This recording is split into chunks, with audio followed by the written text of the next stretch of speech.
আসসালামু আলাইকুম বন্ধুরা, সবাই কেমন আছেন? সবার জন্য বিশেষ একটি পুরস্কার আছে।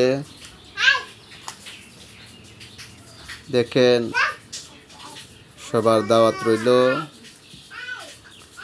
গাজীপুর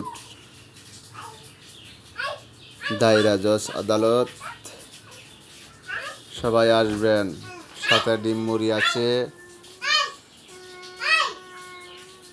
সুস্বাদু একটি জিনিস।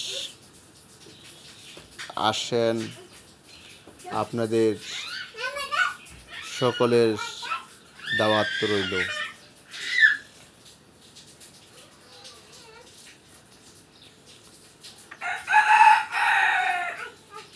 সবাই আসেন, ইনশাল্লাহ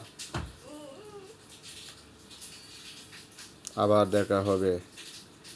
সবাই ভালো থাকেন, সুস্থ থাকেন।